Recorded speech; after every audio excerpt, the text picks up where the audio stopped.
Welcome to Moringa For Life Podcast. Exciting episode today. We are talking with Talia Gosiaco of Lacuna Medicinals. We're going to be learning about alchemy, spagyrics, medicinal mushrooms in this conversation. Talia, thanks for being here. Yeah, thanks for having me. I'm really excited to talk about some of my favorite things with you. Yeah, absolutely. And you're close to home for the Moringa For Life family. A lot of people will recognize your background. That's usually where Mariko sits. So it's nice that you are at the Moringa For Life headquarters, able to do that. I know you're going to do some work there with Mariko today. So that's exciting as well, just kind of bringing you into the fold. And I know that's so important to everything Moringa For Life does. So thank you for kind of being a part of this journey and allowing us to be a small part of your journey as well.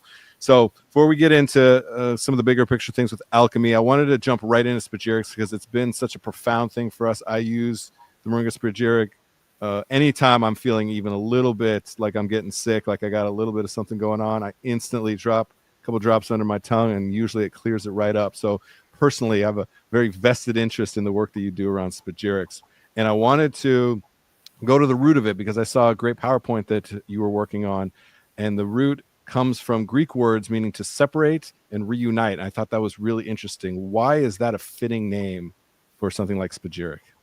Yeah, so that term Spagyria was actually coined by Paracelsus in the 1600s, and this was sort of a really big turning point for alchemy and sort of like having more of a framework to work with plants as medicine and also with minerals and metals.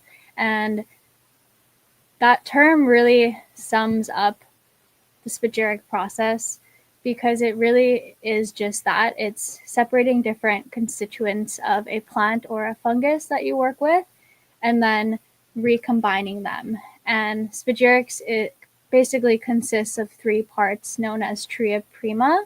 And this is the sulfur, the mercury, and the salt. And these are philosophical alchemical terms that make up a more spiritually and physically complete potion or medicine. And essentially, when alchemists believe that when you have Tria Prima, it is more bioavailable to the body, and it's just like a way of working with all parts of a plant or a mushroom versus just taking them apart and then using the separate parts. It's like a holistic model of making medicine. Oh, yeah. And the background in fermentation and understand distillation. And so it's just a fascinating process. And it made a lot of sense the second that I saw what the root of that was, to basically kind of shred things to its atoms and then rebuild it in the pieces that you're actually looking for the benefits you're looking for. So that was really great. All right, let's zoom out. You already gave us some nice kind of historical nuggets, and I know that's really important to you, is kind of the root of the work that you're doing. So alchemy, I think it's a term maybe people have heard and probably don't have a really good understanding of what exactly it means. So can you give us your definition of alchemy, and then let's maybe get into some of kind of how alchemy affects the work that you do?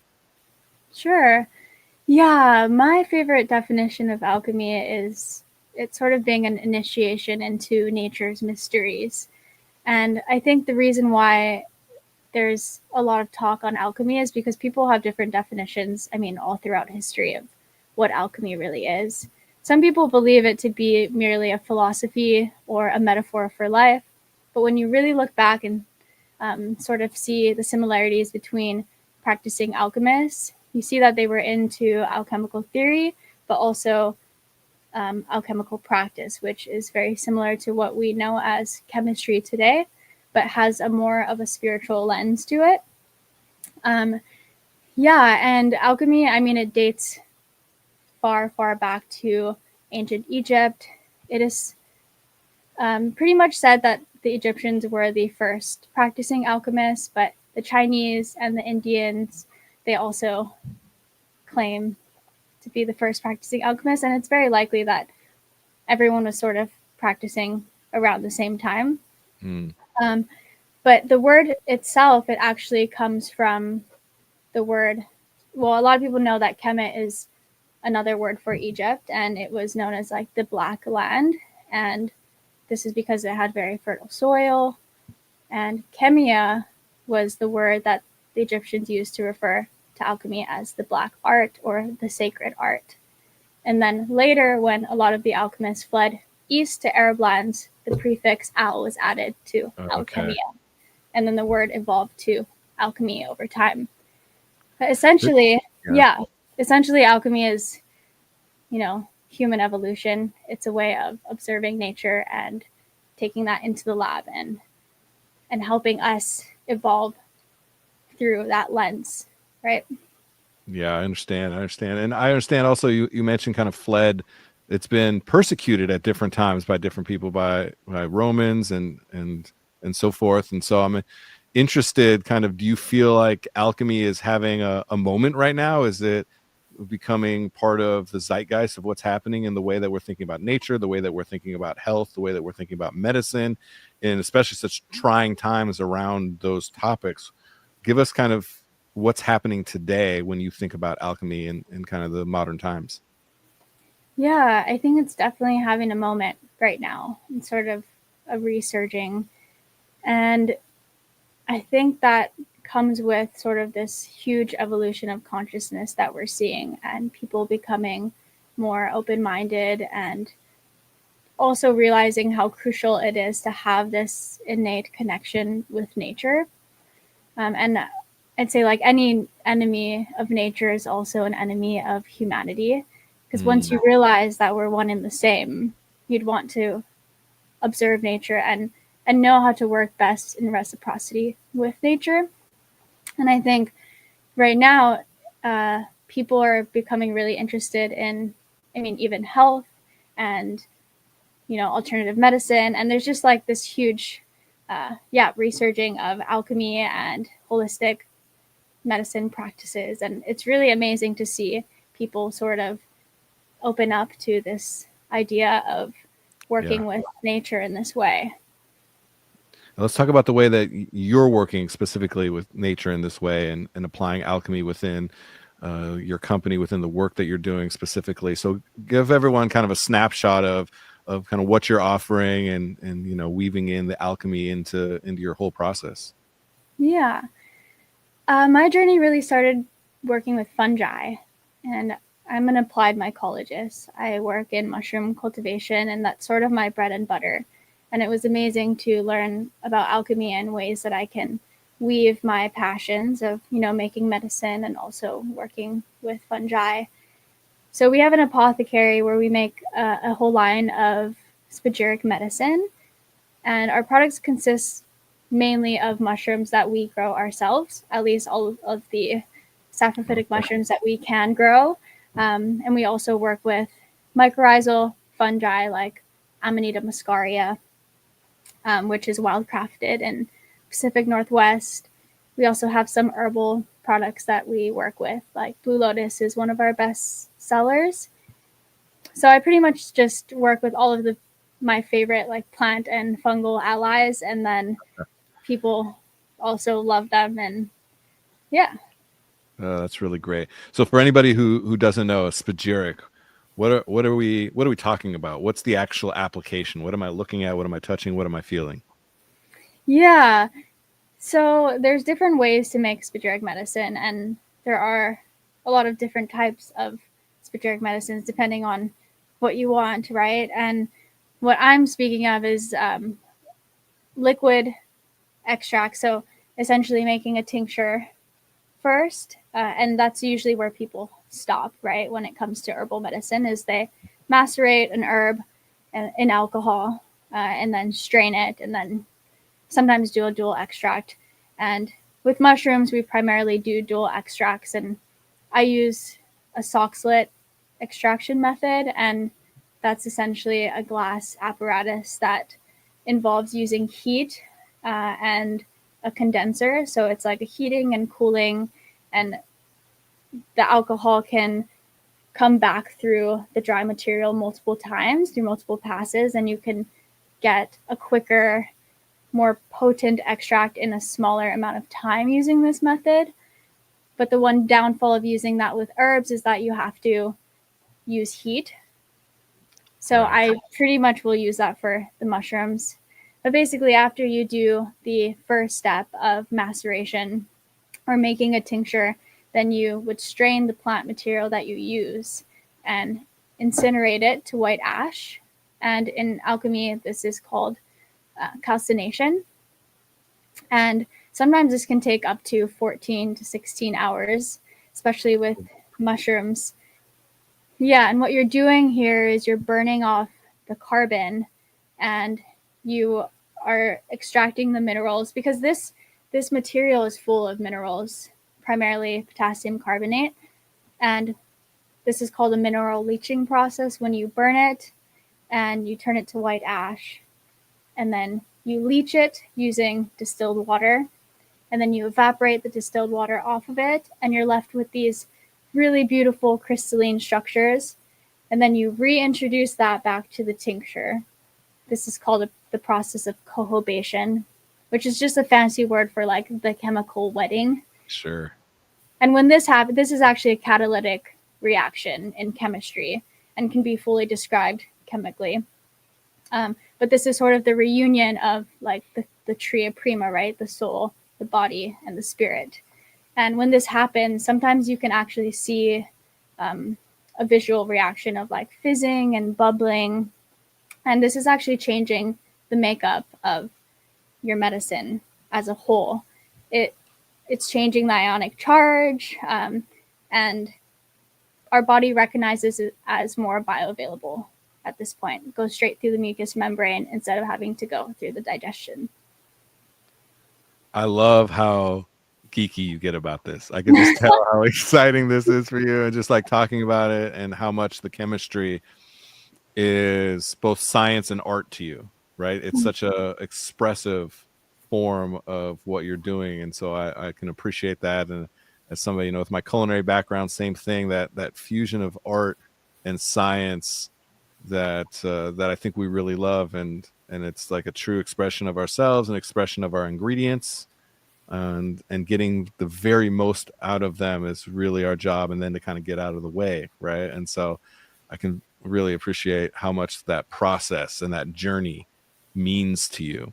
I'm interested in some of the mushrooms. You know, I think mushrooms are having a little bit of a moment right now as well, that people are starting to recognize them beyond some culinary applications, beyond some limited medicinal applications, but really looking at them. So what are some of the mushrooms that you work with, and kind of gave us maybe just a few of the health benefits? Anybody who's listening, watching that says, wait a minute, I'm having some issues with that. I didn't realize that mushrooms could help what ails me. Yeah. I would say if mushrooms aren't in your medicine cabinet, to definitely consider them as a powerful plant or fungal ally. Mushrooms that I work with are, 13 different types of gourmet and medicinal mushrooms. And also I've tried to grow every mushroom under the sun, essentially. I work for a mushroom farm called Mindful Mushrooms. I just want to shout them out. They're awesome. They are in East County, San Diego, and all organic. And they grow about 12 to 13 types of gourmet and medicinals, from lion's mane to oyster mushrooms, to chestnuts, to reishi, turkey tail, maitake, shiitake. Mm-hmm.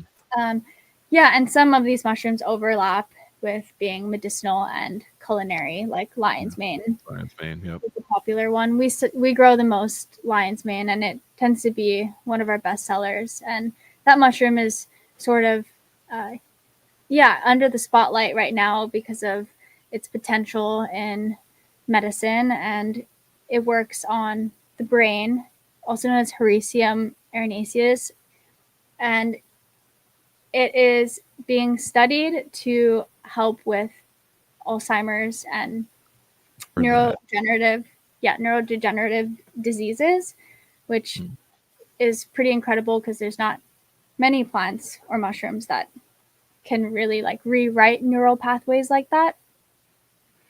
It also is good for the gut, for immunity. Mushrooms in general are great immune. Well, that lion's mane, when you look at it, it looks like a whole bunch of synapses within a brain, right? Like it has this brain-like look to it. So it's always fascinating how nature sometimes mimics the areas of the body that it's meant to support in these kind of laughable but obviously effective ways.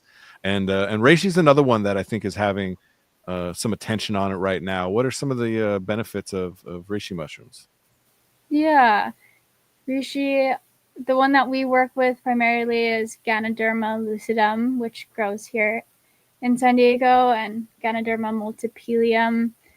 That mushroom is pretty renowned, especially in China. It was revered as very sacred, and at one point only royalty could, be in possession of that mushroom. It's also referred to the mushroom of immortality. And this is basically because it has just such a myriad of health benefits, from immune health to longevity to liver health and gut health. I mean, the list really goes on. And it's definitely a very bitter mushroom, but it's known for its lucidinic acids being, just very helpful for the human body. And there's a lot of research on that mushroom specifically, and just like how incredible it is. But the way that I use it is like whenever I feel like I'm getting sick, it's great to use like for preventative measures as well. But even if I feel sort of like I'm about to get sick, I just take a big dose of reishi, and it pretty much always helps me. Oh, that's great to hear. And let's talk about herbs for a second, kind of your take on herbs. You mentioned that's a potentially a little bit of different process or an expectation that you have because of the heating of the kind of that distillation process. So what's your approach when you're working with herbs, and maybe what are a few of the herbs that you're working with? And then let's save moringa, and then we'll geek out on moringa for a little while. But what are some of the other herbs you worked with, and kind of some of the particulars there? Yeah, I'm sort of just dipping my toes into the herbal realm, but I really do love blue lotus. That is one of it's a water lily, but that's one of the herbs that I primarily work with. We also just did a Cassandra Spagyric. And in terms of like how you prepare the medicine, it really depends on like plant by plant, mushroom by mushroom, on like the process that you're going to use. And it really gets into sort of knowing the chemistry of what's happening and sort of what you're after. Blue lotus has a very complex chemical makeup. I mean, and it's very much understudied, but that water lily was very revered in ancient Egypt and is a very popular hieroglyphic. It was said that the Egyptians loved to use blue lotus as their favorite way to accessing higher states of consciousness. Wow. Yeah, and it was often depicted in like rituals for connection with others, like sex magic, but even like they said that you could get high from just smelling the flower. They would make meat out of it. They had a lot of different ways in working with it. And it's Does it have psychedelic properties? Technically, we like to refer to it as sort of like a gateway entheogen because it's quite user-friendly, but technically it is psychoactive. It has nuciferine in it, apomorphine. So, sort of these like dopamine agonists that work on 5-TH2A receptors in the brain and can provide a very dreamy, euphoric feeling. And it's actually helped a lot of, we have like tons of testimonies from people who have benefited, just who feel anxious or depressed, that have used this flower as an ally. Oh, that's great to hear. And you said it was one of the top sellers too, right? So it's popular. People love it. What do you attribute that to? Because I haven't even heard of it. And somebody who spends time in this space of kind of wellness, and especially, obviously I'm so inundated with moringa all the time, but there's so many ally plants that we end up working with, and I was not familiar. So how has it kind of gained some popularity? Yeah, I sort of think that people just hear about it through word of mouth, and it's just one of those things that people are really drawn to when they first hear about it, and then they'll try it, and then they'll be hooked, and then they'll tell all their friends, and that's sort of how the word has spread. But it sort of is a really nice and gentle medicine, whereas sometimes, with mushrooms, especially psychoactive mushrooms, it's like not the most user-friendly for someone who like has never done that. They just have to tread very lightly, whereas with blue lotus, you can sort of take it for any occasion. which I think makes it more popular. Okay, it's a little more like forgiving, a little Yeah. bit less having to worry about dosing and things like that, and you can kind of Yeah. just take it more freely for a myriad of potential, outcomes. That makes Yeah. sense. Mm-hmm. Yeah, and like I said, it's got a great name, Blue Lotus, just like rolls off the tongue. So Yeah. nice, which is really really great to hear. So okay, I want to hear about some of your moringa journey. This makes all the sense in the world, being on the inside and seeing how Spagyric especially has been such a catalyst for the way that we're accessing the health benefits of moringa and the bioavailability of moringa, and so that makes a lot of sense to me. But I'm interested in how you personally kind of found your way to moringa. Yeah.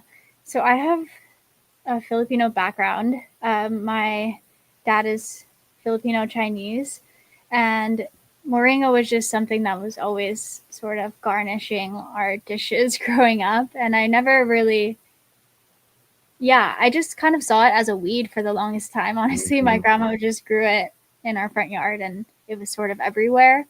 And then I really started to learn about the medicinal qualities of moringa and how incredible it is. And then, I just think like hearing about it left and right, and then finally getting a spagyric of moringa. Eventually, I made my own, but I first got one and used it every single day and really felt a difference with how I felt energetically. And it's just a really, really powerful plant that is just so unassuming. Right. Yeah, and I just know I have sort of deep roots there. I mean, it grows all over the Philippines, and also I'm from Hawaii, and it sort of grows like a weed there as well. And I think it's very often overlooked. Very much so. Did it feel almost like kind of reclaiming a heritage plant of yours that was so just ubiquitous within your childhood? Obviously, you probably, like you said, thought of it as a weed. It's kind of bitter, so like as young kids, we don't like the taste of it that much. It's always been an issue that we work with dealing with moringa, but you kind of like rediscovered and were able to reclaim it. Did it create like a sense of your own heritage, your own self? Definitely. And even saying moringa, sometimes I just want to say marungai because that's how my grandma said it. And my grandma also had a really, deep connection with her roots and her heritage. And I think I always looked up to her a lot. And now looking back, I sort of wish I didn't take those moments for granted so much, of like enjoying those meals. And I'm sure there was a time where I was like, oh no, not the moringa, not the marungai. And now I sort of have this really deep reverence and different perspective altogether. And it's sort of like a full circle moment, Now you're kind of channeling your grandmother and that lineage, and that's fun to think about. Do you remember any of the dishes? Have you tried to recreate any of the dishes that moringa ended up in your childhood that maybe, again, you didn't pay the respect to at the time, but now are just important to you? Yeah, I mean, it kind of always was a garnish on everything. My grandma would make a lot of just like fried fish and rice, like really simple. She made amazing lumpia and pancit. I mean, that's what's coming to mind right now. And I'm just sort of picturing this really, really big moringa. Is it a bush or a tree? It's a shrubbing tree, which makes it halfway a bush and halfway a tree, right? It depends on how you prune it and take care of it a little bit too. Some of them you see them grow really tall, others spread really wide. So I think it's also an adaptogen in its medicine path, right? But it's also an adaptogen in the way that it grows as well. It kind of mimics its surroundings a little bit. So another interesting thing. Yeah, I've seen a lot of interesting dishes in the Filipino culture where certain kind of like fish stew. So it was interesting you mentioned the fried fish stews utilizing moringa leaves, I think is a very popular thing. And then, a lot of times you just see the fresh leaves adorning these plates. And a lot of times, in the Filipino culture, there's a lot of dishes on the plate at a given time. So it kind of was just a few leaves, and the bitterness of it from a culinary perspective, I thought was always interesting. And I think the Filipinos maybe do it better than anybody. The play of bitterness. There's always a bitter aspect to Filipino dishes, and it helps salivation, and it helps enzymatic reactions in the liver and kidney. And so it has the culinary and the medicinal applications just in the way that it was used as a food product, and especially in the Philippines. So I tip my cap to you and your grandmother and the culture that you've built around the culinary application, because it's the most that I've seen. Malaysia, you see quite a bit as well. So all that area there, Indonesia, such a respect for the moringa. Yeah, that's really great. And now that you kind of, I saw the PowerPoint that you built, and you're turning this this interest in moringa, excuse me, into something a little bit more alchemy applied, and thinking about the spagyrics and thinking about the way that you're going to develop them. Anything interesting that you found in the way that you're approaching working with moringa, kind of now that it's on your horizon? Yeah, I think just getting to know a little bit about the mineral qualities of this plant and what it possesses, and doesn't it have like almost all of the essential amino acids? Pretty Or close. something like Yeah. this. Yeah. Yeah, and I think just wanting to preserve the integrity of it, and I like working with fresh moringa as often as I can, and also just like the oil from the seeds is, I mean, so emollient and just like an incredible moisturizer, and makes my skin really glowy. So not Best for even just cuts and using it burns. internally. Yeah. Yeah. And it's just like, I mean, it's got a myriad of uses. But I have to say that I feel like I want to learn more about moringa and, the best way to work with that plant, because I feel like I've done a bit, and I've created sort of, an spagyric extract of it and oil. But I know that there's a lot that goes into being initiated working with just one plant sometimes. Mm-hmm.